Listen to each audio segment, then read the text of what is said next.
Okay. Well, good afternoon, everyone, and welcome to today's special Juneteenth celebration. I am Reina Ferrufino, and my pronouns are she, her, and ella. And I have the honor to lead the diversity, equity, inclusion, and belonging efforts at Rio Salado College. We are so delighted to have you all here with us today. I want to also extend a special heartfelt thank you to our honored guest, Dr. Racquel Armstrong. Thank you so much. Woo! Yes, woo! Oh, that's right. I'm unmuted. Sorry. Woo! Okay, there you go. I'll mute myself. Thank you for your willingness to share your wealth of knowledge and experiences with us today. And of course, thank you, Dr. Kate Smith, for your unwavering support and making our DIB efforts always such a priority. Before we get started today, I'd like to go over some logistics. So currently we're in this webinar format. We're going to have Dr. Armstrong share her lovely curated presentation. Then we'll have some time for a Q&A session where you could unmute yourself, you could raise your hand, you're free to use the chat at any moment. But during this Q&A session, we could actually put you here on the main screen, you could turn on your camera, unmute yourself, and we could get to hear from your lovely thoughts, opinions, questions you may all have. And let's see what else. I also, of course, want to take this opportunity to share a bit with you all the amazing work that Dr. Armstrong is doing. So a little bit of Dr. Armstrong. She is a poet, scholar, educator, and she is a Presidential Postdoctoral Scholar at Arizona State University, Teachers College. She has 8 years of experience as a school administrator in urban settings. Her research focuses on self-care as a leadership practice, highlighting by some of the amazing work she has published, as well as a TedX talk that we have a link to it. We would love for you all to spend some time in checking that out. Dr. Armstrong also has her own consulting business. She delivers workshops globally and recently has launched a nonprofit called Burst of Light, fostering community and sustainability among public service leaders. She has many accolades, but some of them include the YP Rising Award from the Greater Phoenix Urban League, the Social Justice Dissertation Award from AERA, and the Dean's Award from Excellence from The Ohio State University. Dr. Armstrong holds degrees from Wellesley College, the University of Pennsylvania, Fisher College of Business, and The Ohio State University. And once again, thank you so much and welcome, Dr. Armstrong. Thank you. Yes, woohoo! Dr. Kate Smith, would you like to share some words?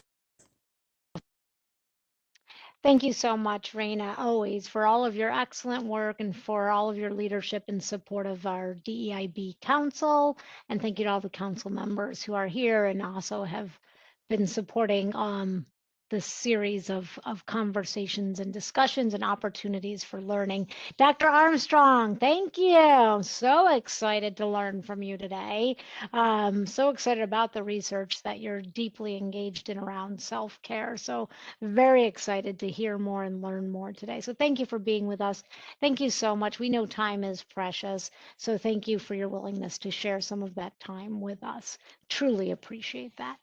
And colleagues, to all of you joining us, welcome. So glad that you're able to take some time and hear from an expert in the field today, Dr. Armstrong. As you know, June 19th was in 2021 signed into law, making this a national holiday called Juneteenth National Independence Day. And so thank you, Reina, and the council for organizing an event today, because obviously following a federal holiday, we will not be open on Wednesday.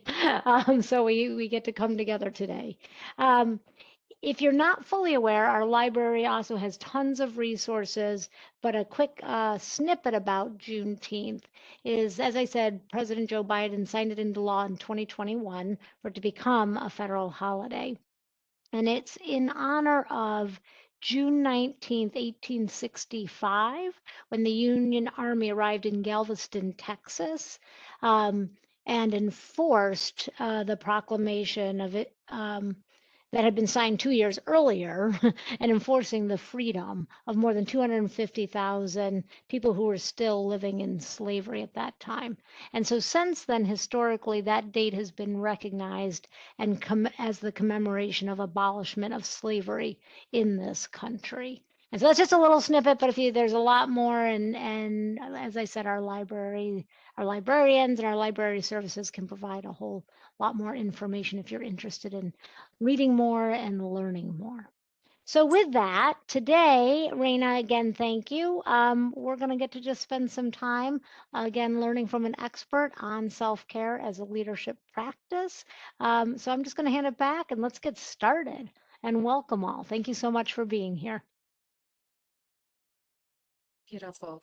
And yes, I want to challenge all of us to take some time to really listen in to Dr. Armstrong's presentation and to try to find those parallels and connection when it comes to self-preservation, social justice, self-care, when it comes to liberatory practices, when it comes to higher education, and really want to set that tone while we engage in this discussion. So thank you, Dr. Armstrong, and please go ahead and share your screen. We are excited.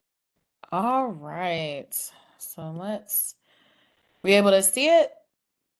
Yes, lovely. Awesome.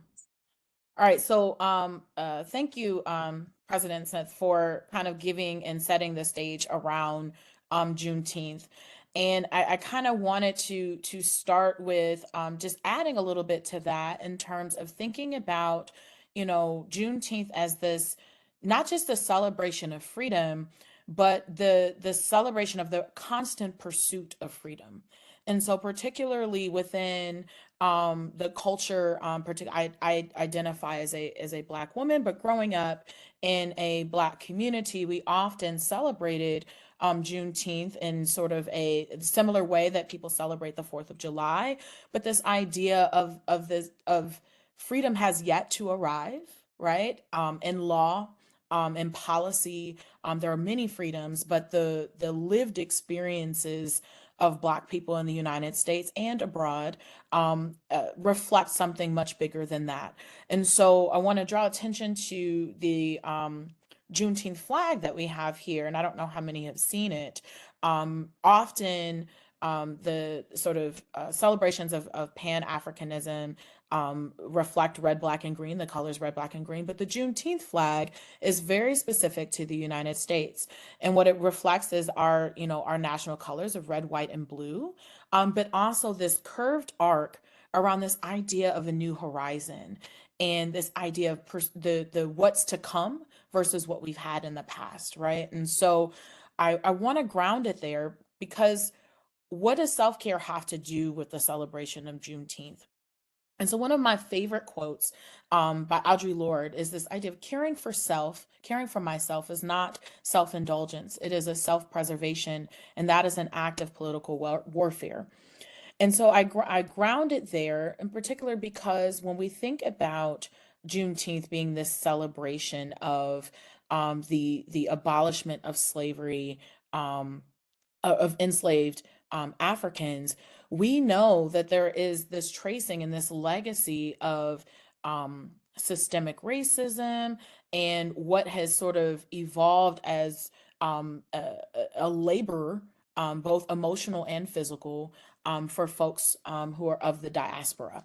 Right. And we know that various cultures within our country have some similar experiences, particularly thinking about systems of oppression and intersectionality, but specifically thinking about Black people in this country. We know that care in particular has not been something that has always been afforded to us. If we think about the legacy of healthcare, for example, and the experimentation, with between the Tuskegee experiments and even most recently thinking about the public focus on Black maternal health. It took, celebrities like Serena Williams talking about her experience with the healthcare system for us to truly recognize the issues that that people of color have had with healthcare. Even more so, education, higher education. This is a higher education environment. And so the ways in which we have had to sort of sacrifice self in lieu of the greater good. but then recognizing that part of us caring for self is really a form of resistance to the systems of oppression that exist within our society. So, a little bit about me. So I already mentioned that I identify as a Black woman. I served as a principal in K-12 settings for 8 years.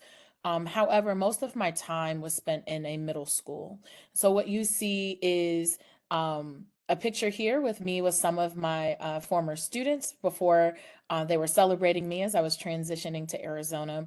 And I love to highlight this picture because often when we think about celebrations of resilience and overcoming, oppression, we often focus on discourse that is deficit oriented and not so much on the joy and the beauty and the pride that exists within many of cultures who've experienced these things. And so I love to highlight the joy here. These young ladies were part of a Black girls group called Emoja that I led for the district that I served in, which was a predominantly white affluent district towards the end of my career as a principal. And so, in addition to that, recognizing that I also, in many ways, have served as a surrogate mother, which I'll get to a little bit of that in the research around Black women leaders. I am also a cancer survivor.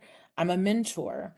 And I've also experienced sort of racialized and gender discrimination on the job, which very much influences my approach to this research. So some statistics that kind of like guide my work around self-care. And while we recognize that all groups and all people definitely experience stressful situations, both personally and professionally, and their identities impact the way they approach that, my work specifically looks at Black women leaders. So I'm going to ground it there just a little bit. So a study by the University of Pennsylvania found that 1 in 2 Black women will experience a chronic illness due to stress on the job. So connecting that with my own personal experience as a cancer survivor, when I was first diagnosed at the age of 26, I had no markers of a lung cancer patient. Obviously, I was well under 65, which is one of the markers. I had never smoked, all those sorts of things. And all the doctor at the time could come up with was this idea that literally I had stressed myself sick. And so one of the things to consider is then now connecting with this study to think that 1 out of 2 Black women will experience chronic stress, due to stress on the job, not even including all the other factors that they're experiencing in their lives, is very poignant. Pardon me. And then, according to a study by the Brookings Institute, Black women school leaders in particular are 3 times more likely to leave the field due to stress and racial battle fatigue since the start of the COVID-19 pandemic. So while we recognize that there, have been many factors along the way, the changing in work environments, especially since the pandemic, some of the research talks about how people have found more satisfaction since the pandemic because of flexibility and sort of work-life balance and a lot of focus on those things. But that has been completely opposite according to the research, particularly for women of color. So how I frame my issue is this idea that we've now begun to normalize language around self-care, particularly for leaders since the COVID-19 pandemic. It was an opportunity for us to kind of pause and look at what was missing. Many folks were working 12, 14, 16-hour days. And that's not just in corporate America, particularly if we think about higher ed, which is a slightly different structure. It's still not a typical 9 to 5 environment. So people would go home and you're constantly working. And so the pandemic allowed us to begin to have those conversations about why it's important to carve out time to be with family because we were removed from people for so long. Why it's important to, dedicate time to wellness. However, what we also know is that particularly for folks of color, and in this case for my research, Black women, there's not a lot of spaces that folks feel safe. So even when we're thinking about healthcare, if I'm returning to finding, doctors and specialists and getting tests to make sure I'm healthy, does the doctor actually take into account my voice when I say something's wrong? Or even going to seek out spas or healthcare, not healthcare, but like gym and fitness facilities, or just other spaces where we commune and gather. Are these spaces welcoming to us? Do I feel like I belong in this space, or can I build community? Those experiences are different for different types of people. And so we also know that Black women leaders are the largest subgroup leaving their roles due to stress and lack of support. And then, specific to my research, particularly since the COVID-19 pandemic, the gap in academic and social outcomes for children of color has widened, and that's in K-12. And then there's also research that looks at higher education in terms of students of color and their disconnect socially in these environments, and how that has impacted their outcomes and their the rates of finishing in 4 to 5 years of school. So my research explores how the intersections of race and gender influence definitions of self-care, and how they relate to the retention of, in this case, school leaders, and practices that actually support these leaders so that they stay in their roles. So I draw upon, what's called Black feminist theory, and particularly the way that Patricia Hill Collins talks about this idea of this call for self-definition, the ability to define for self how I embody a particular role, how I embody being a Black woman, being a leader, being a principal, how I show up. This belief in this activism and the role of mothers and teachers and community leaders. Often we know when we talk about the lived experiences of Black women, they're not just mothers of their own children. It's the children of the community belong to them. And so showing, what does that mean to show up in those ways as a leader in a school setting or in a higher ed setting? And then this idea of the interdependence of experience and consciousness, that there isn't really a separation of what I know and what I do. My action is intricately tied to my lived experience. And then I couple that with this idea of the superwoman schema. Often we hear this in terms of, this idea of women feeling obligated to present this image of strength, feeling obligated to suppress emotions, feeling obligated to help others and self-sacrifice, resistance to vulnerability, and this intense drive to succeed despite limited resources. And this particular framework really couples it with this idea that this isn't something that's created by an outside entity. It's the socialization of Black women within society because of the histories and the lineage in which we come from that we now ascribe to ourselves. So often this idea that if I show that I'm vulnerable, or if I ask for help, is someone going to see me as weak or incompetent? Or if I'm not showing that I'm strong at all times, right? Will I get that promotion? Will someone see me as deserving of leadership in the future? And then just the recognition that often, because of the histories around, racialized and gendered oppression, that resources aren't always there. And so this idea of, instead of sort of waiting for something to happen, the ability to make lemonade out of lemons. But there are pluses and minuses to that, right? So on one hand, obviously, it creates a sense of resourcefulness, but it also creates this undue stress of, if, what if I fail within these circumstances? Or if, we all know how institutions work. If you're able to make, something happen with few resources, why would I give you more? Right? So some of these pieces that influence some of the data. So the methods I used for this particular study is a collection of narratives from Black women principals, and each principal served as a school leader for at least 3 years. And this was to account for folks who are transitioning to a role and what kind of comes with that. And then each principal was interviewed twice. And then each principal got a chance to actually review my data analysis to ensure that their ideas were captured accurately. So what does my research say? So self-care is this idea of space, place, and time. Often we talk about self-care as, taking a moment to get a workout in, or, get your hair and nails done. And while those things are absolutely important, I'm a testament that that is a priority. What the participants really talked about in the study is this idea of being able to go to a place away from people mentally or physically, but actually really detach, right? And for detachment to happen, it's a process and not a product. So when we think about self-care as a process, it's something that cannot be time bound. So it leads us to removing constraints around the roles that exist. So currently, when we think about someone exercising care, we think about it outside of work. What do you do when you leave the space, right? Which we know is a limited amount of time. If we're thinking about from a day to day, you may or may not have, 4 to 5 hours outside of the time that you use to sleep, right? Or if you take vacation days, or if you're bold enough to be able to take mental health days, right? Um, you're still returning within a time bound, space.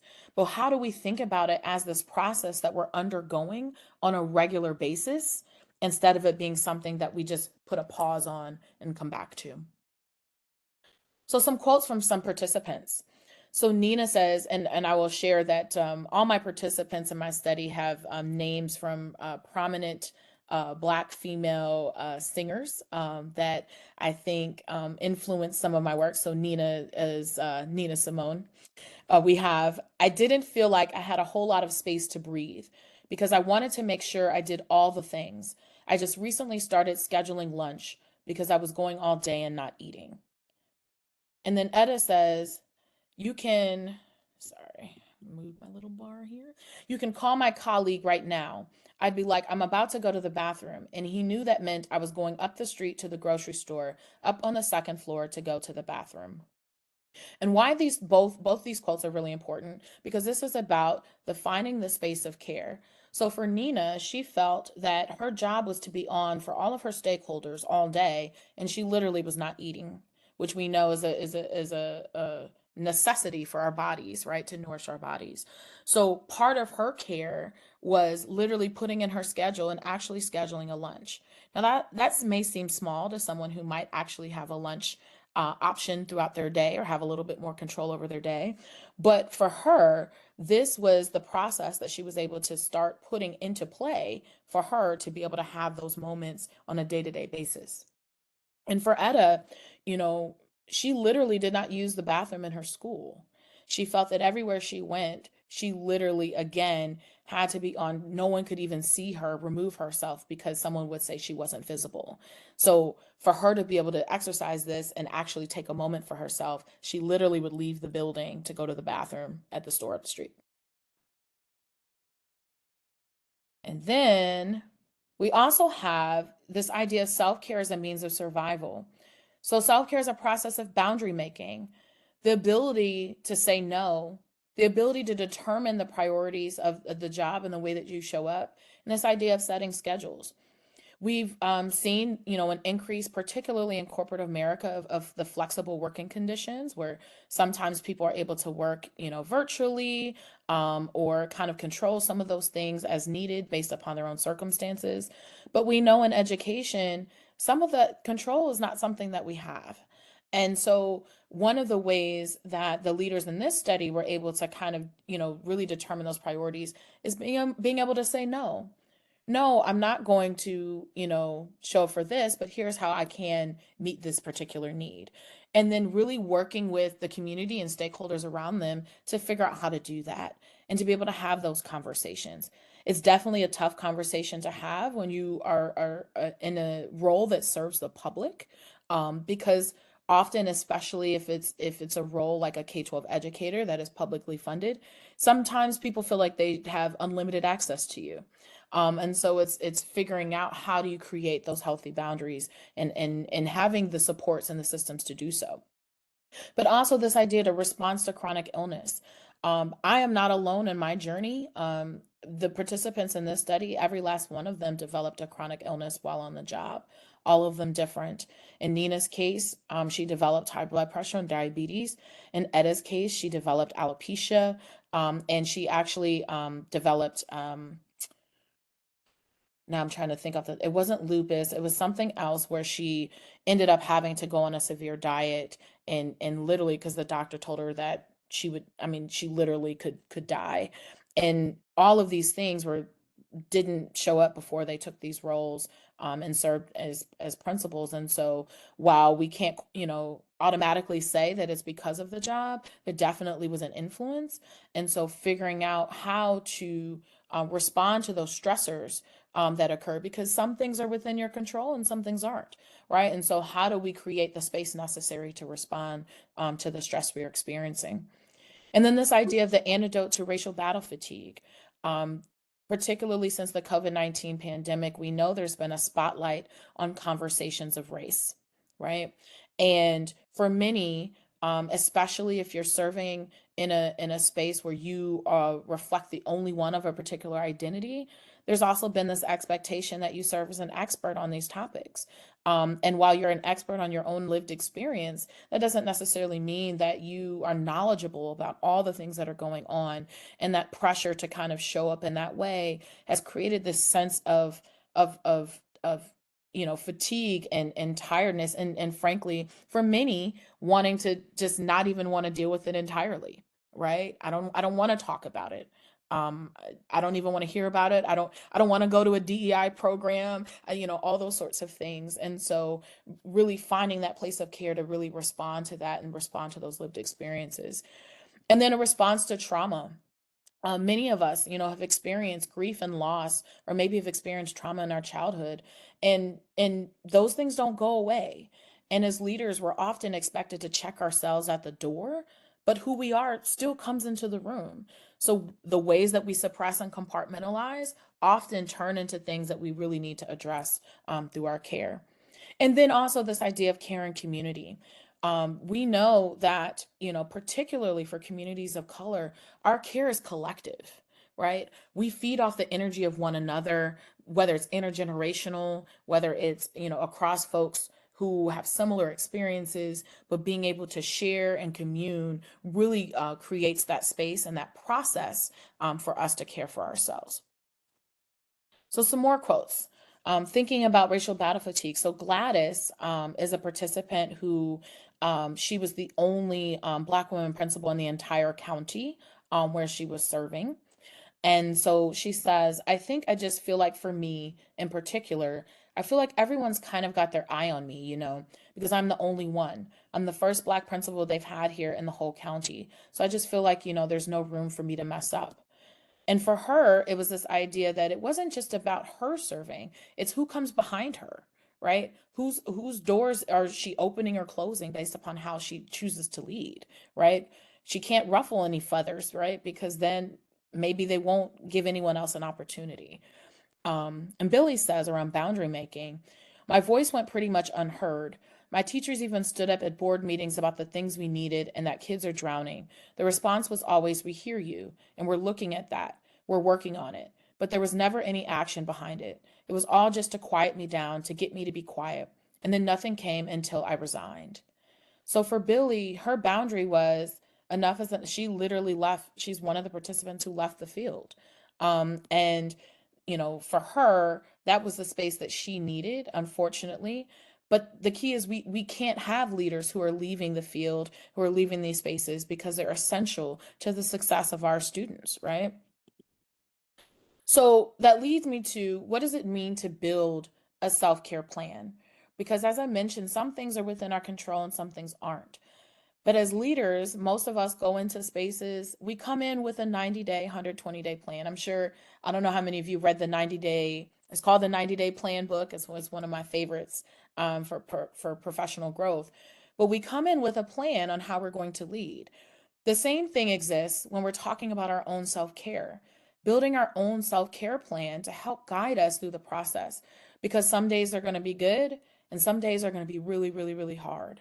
And so how we sustain ourselves through this is going to allow us to, be more effective as leaders in a longer range plan. So one of the things I like to do is I start with identifying my personal and professional goals and the supports that I need to meet them.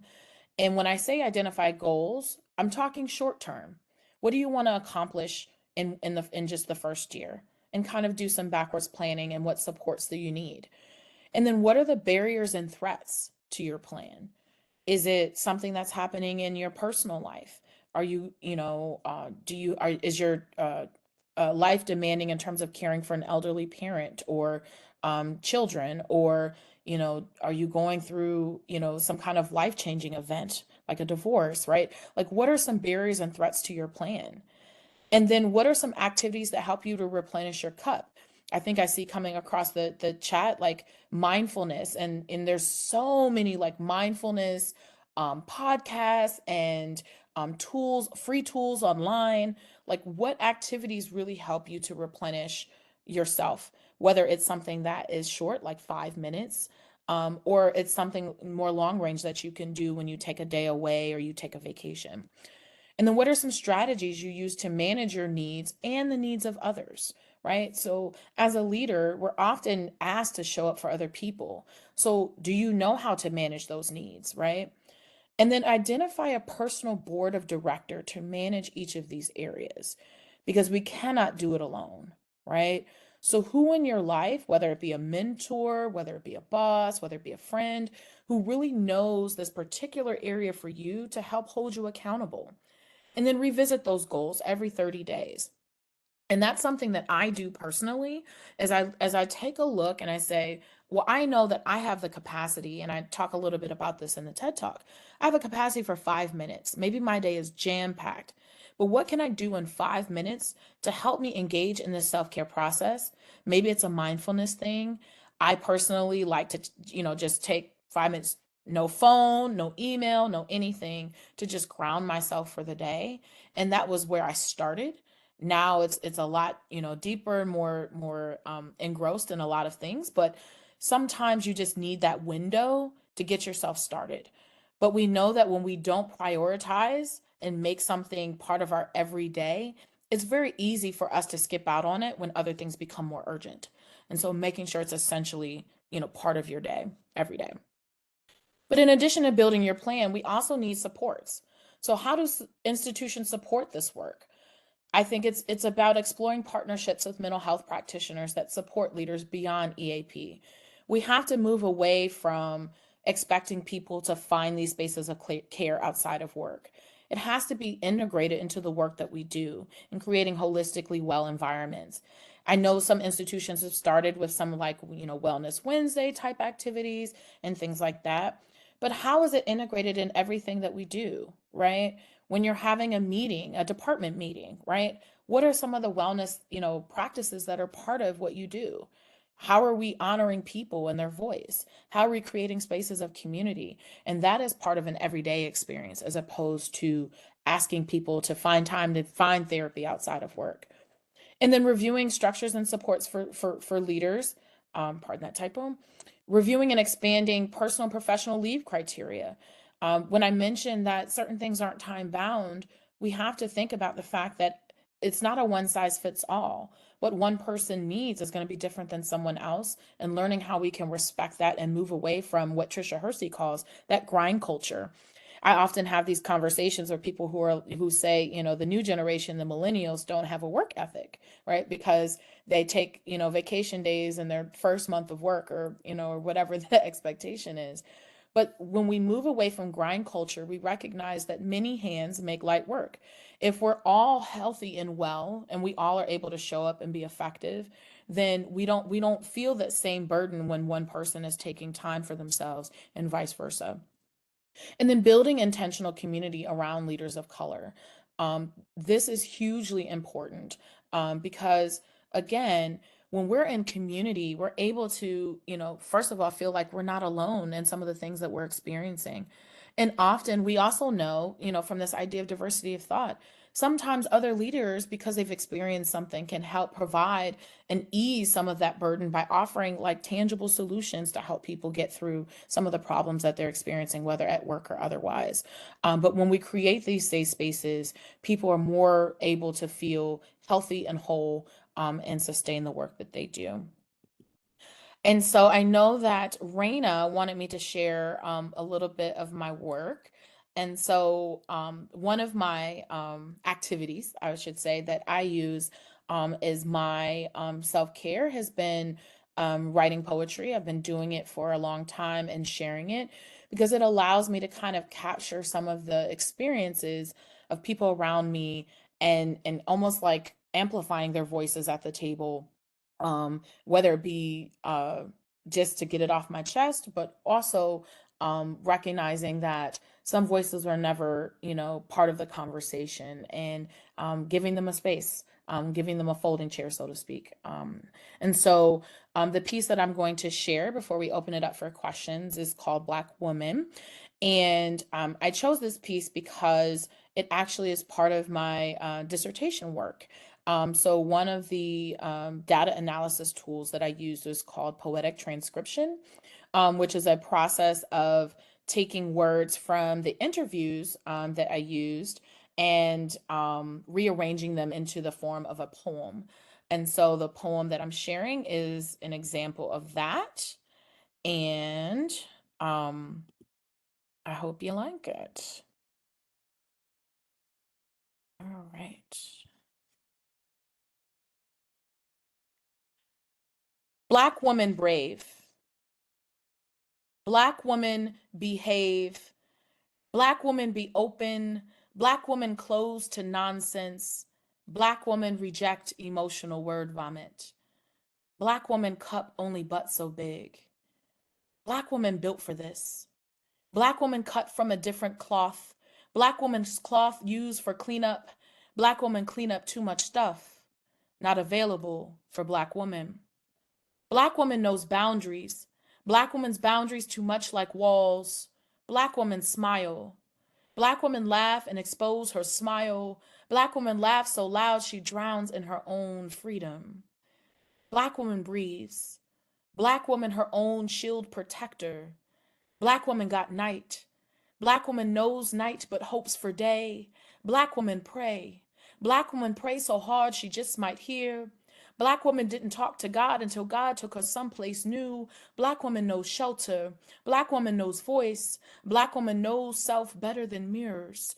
Black woman knows understanding. Black woman no GPS but always finds the destination. Black woman no fear. Black woman no time for fear. The world too busy preying on Black woman.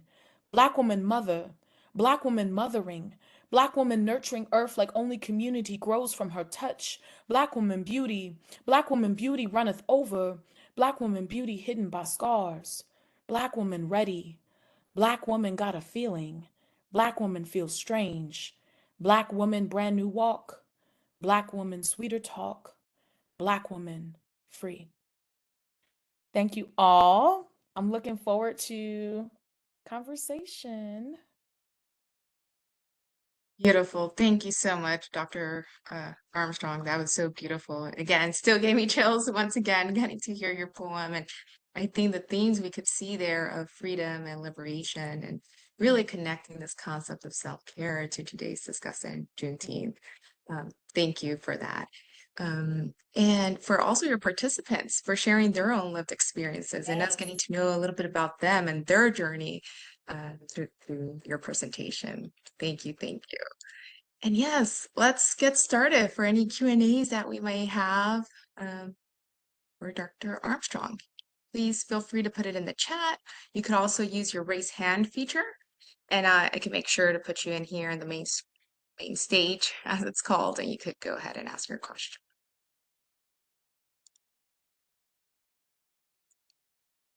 Let me see.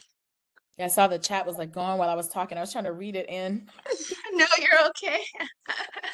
um, they're just saying, there's so many kinds of writing. They're good for promoting mental health. Very powerful indeed what you just shared. Thank you for expressing so powerfully in a poem. That's what Debbie Bella said. Annette shared, Black women got it right. Black women dropped the mic moment.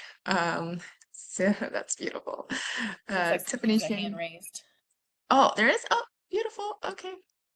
Let's see here. Oh, yes. Okay. Okay, Alyssa, thank you so much. I'm going to move you to the main screen here.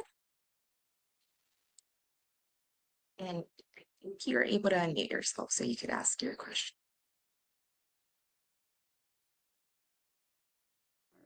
Hi, thank you so much for hosting this, Rena and Dr. Armstrong. I appreciate your time to be with us at Rio. I don't know if I have a question, but more so like just amounts of kudos and love to you. I really appreciate you sharing self-care because that's been really high on my list as well. And part of my self-care is attending therapy. It's scary for me to say, but because your poem just shed light to everything we carry in our lives, right? And so being able to talk to somebody and just for them to listen makes all the difference in the world, and you feel like you're not going crazy and you're sane. And I also wanted to recommend, and I don't know if you read this book, it's called What Happened to You. It's by Dr. Perry and Oprah Winfrey. I first got the book because I was like, oh, it has colors. I like this. But it talks about resiliency and the trauma we face. And like, people may not think that you faced trauma, but you did. And what you went through, it has an impact on your life. And I just feel like everything you shared today embodies that book. So I just wanted to recommend that to you and the crowd. Again, just thank you so much for your time, and I appreciate you. And thank you, thank you for sharing that. And in particular, that piece about therapy. And I glossed over that, but how important those resources are to us, but also how important is for us to destigmatize that for ourselves.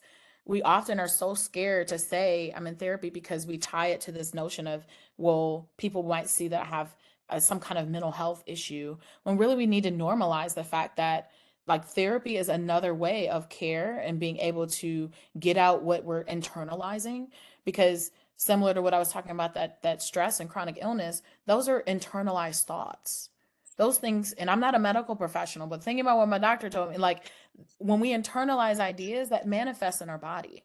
So we have to find spaces to be able to get it out in safe places, and therapy is one of them. And so we shouldn't be afraid to share that, to say, hey, yeah, I see a therapist. Do you need one? Like, you know. I love that. And thank you, Alyssa, yes, as well for like with Mm, Dr. Armstrong's training.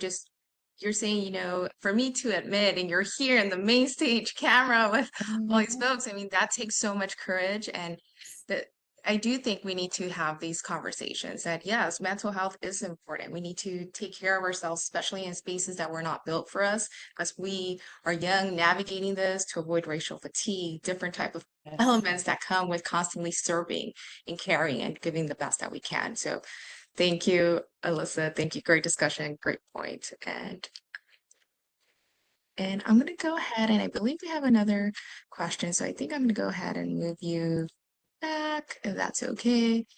And then we have a new, someone had their hand. Yes. Is it Okay. Alexander? Yes. Let me make a panelist. There we go. Hi, Alexander. How are you? Good. It's good to see Good to you. see you as well. Thank you so much for sharing everything that you shared today. And the poetry was just amazing. My question specifically, and for, okay, so I think this is one of the things that I sometimes struggle with when we sometimes are faced with things that we haven't been faced with before, where Mhm. we immediately feel that moment of anxiety or tension.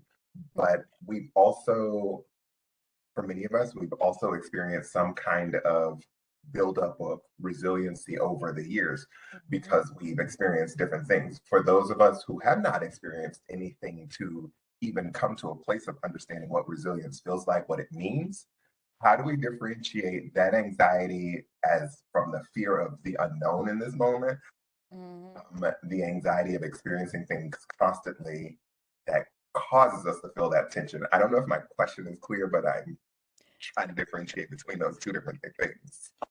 Yeah, so that makes me think about that internal work, or sometimes when people talk about, shadow work, right?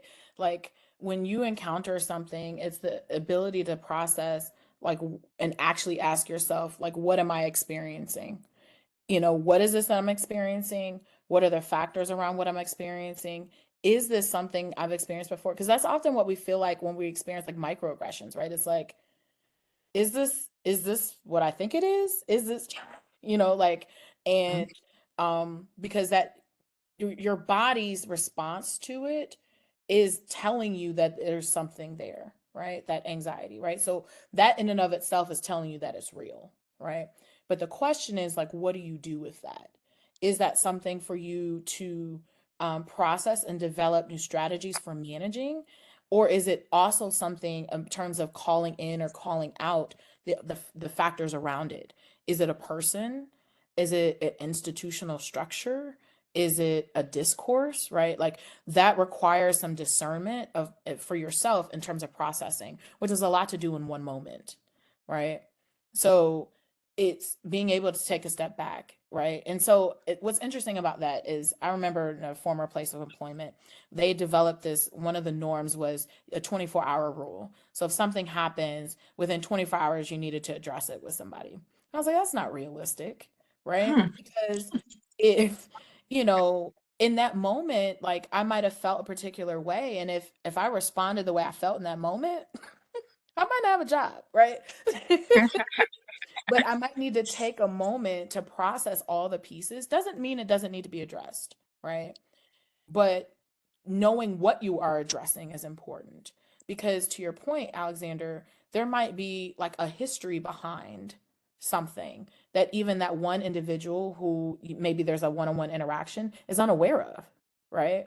So how you address it, the approach you take is going to be different than if someone intentionally tried to create an unsafe environment for you, or someone put in a policy or practice that was unintentionally offensive, right? Like all those things are going to require a different approach, both from the work that you do to navigate as you continue in that space, as well as how you address it with the people. I hope that answered your question. Yes, and thank you. Good to see you. Good to see you. Thank you for asking that question. And I just want to touch on, I love that you went into this example kind of a microaggression, because that is a moment in which your mind starts questioning. And you're like, okay, was that what I thought? And you go through this inner dialogue of, okay, am I ready to have this discussion? How do I approach this discussion? Do I need to step back? And I think it's evaluating and self-reflecting the external factors. Is it from someone? Is it my own lived experiences? And all of this really comes to play when we have different tensions that are coming and going. And really, I think it's just the beauty of self-reflection is giving us permission to navigate, to ask questions, to engage in that. And I think it's always great to have a community of learners and folks that we could also, lean on. Like even right now, you're asking and posing these questions. I'm sure maybe there's someone out there that is having similar thoughts around this. So thank you, Dr. Alexander, for coming and for asking this question. Thank you. And I think the more that we talk about this and normalize it, the easier the conversations become, because we also negate, the fact that it's an individual lived experience. While there's some commonalities across, various identities, you know, for instance, generationally, my mom is a baby boomer and my dad is like the great generation. And like the way they see these issues are so different, right? I I grew up in the household with my mom, right? But like she very much is like, yeah, no, that's not a problem. That's not a problem. I don't understand. She loves to be like, well, millennials are just too sensitive. You should wear a shirt that says I'm offended, right? Like, you know, right? And so we often negate the fact that the lived experiences of people who may look the same are still going to be very different, because there's all kinds of layers to identity that we miss sometimes, and we have what is it now, 4 or 5 generations in the workplace, right? And so the more we normalize conversation, the more we come to greater understanding on how to navigate these spaces. Beautiful. Thank you. And let me change your role right now. And thanks again for that lovely, lovely question. And let me see here. Anyone else would like to ask or comment? I think for me, I had a few thoughts here while others gather maybe their thoughts. I when I'm thinking of freedom and like the concept of freedom dreaming and like what could we create this space in higher ed to be where we don't have these oppressive systems, or where we could help really foster change, creativity, and resilience? What are some ways that you would envision this freedom dreaming of an institution of higher education? I love that. And that's a lot of like where I live with my work now, because when we think about where we go from here, it starts with dreaming, right? And it starts with how often do we actually have space to do that, right? Usually when we come together in institutions, we have a task at hand that we have to, complete, whatever that is. And we don't allow enough time for the dreaming beyond the borders of what's possible. Like if, all the constraints, budgets, whatever, like just ignore all those things, right? Like how do we create the environment that we want? If we're thinking about, so take Rio Salado, right? Like if as a community, like what does this need to serve? What environment does this need to be and for whom? And how do we build it? We can answer all the other questions later, right? Like, but how do we build it? And I love uh, being there because when we think about dreams, we're thinking about children, but somehow those are the lessons I think that we can learn from little children when we sit and that was my favorite thing to do when I was an elementary principal. Just go in like a kindergarten classroom and I listen to things that kids talk about and how they talk about them, and I'm like, man, like all the things like these processes are what we need as adults, right? Because I'm a fan of saying like when you become educated, like you learn how to not think, right? Because all you're worried about is all the things I can't do and not what I can. And so when we're thinking about freedom and we're thinking about liberatory education, it has to be beyond the bounds of what we have because the system is designed to protect itself, right? So when we spend the time removing those constraints, which again is that process, right? You have to know what you're unlearning before you can actually remove and say I'm dreaming a new reality, right? Because we're all informed, we're all socialized within these structures. And so just taking that time and doing that and so that might mean a meeting or two where the focus is on that, and it isn't about okay, this tangible outcome we're walking away with. And I know it's frustrating for some people are like, I want to know like when I leave here what I'm supposed to do. It's hard. Yeah. But it's the reality of a space too, and I think goes back to like it's not a product, it's a process. And even removing ourselves from that colonial space in which we feel that knowledge and growth is something we could just lock in, but rather seeing this ongoing process and so much beauty in it to allow for us to learn from each other, question the system, and really when we celebrate, I think, and think of Juneteenth, like this is something we constantly need to ask ourselves. How are ways that we can really liberate our system? Which are ways that we could achieve that dream and freedom that we envision for ourselves, for our students, for our colleagues? Yeah. To, and I just really wanted to point that because a lot of what you were sharing made me think of that freedom of dreaming within our spaces. Beautiful. Another hand. Okay, yes, I see. Let me go ahead, Gabriella. Let me go ahead and move you. Uh, Panelist, so you could go ahead and ask your question.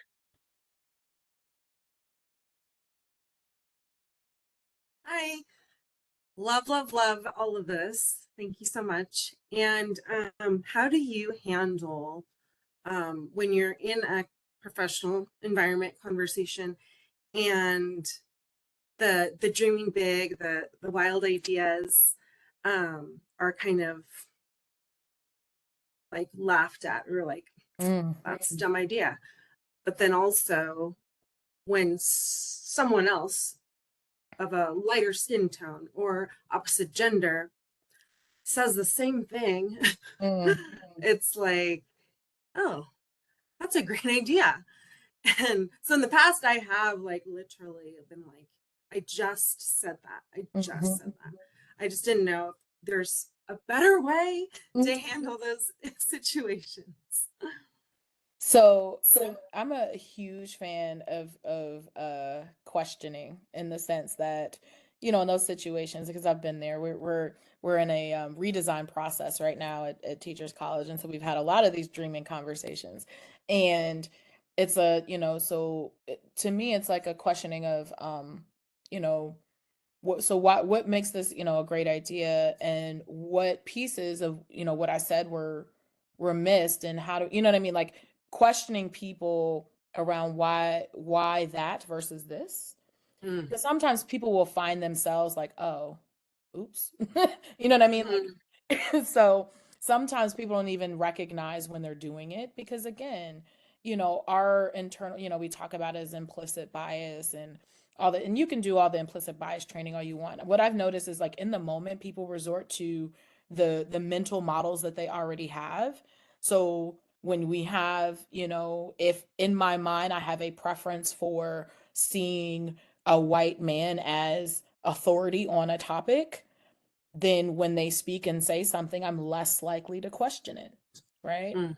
Mhm. That's not a mental model that I've interrogated, right? You know what I mean? And so it's not always intentional, but sometimes we have to guide people, facilitate that dialogue and questioning around it, even though internally we're like, yo, like, you did this one more time, like like Stop.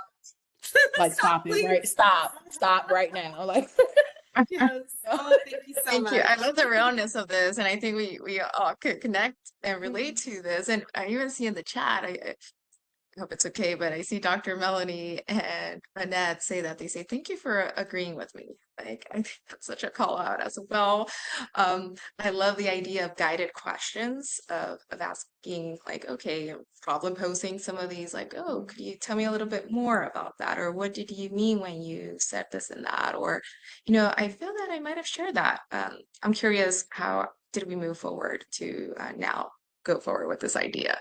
And I think having folks having to go through that own internal process, um, versus perhaps just saying, excuse me, did not hear me like a minute ago, might be a little bit more challenging, and that's actually the reality we live in. And coming from another culture, for me, I had to adapt to a different career into higher ed spaces. And what does that mean?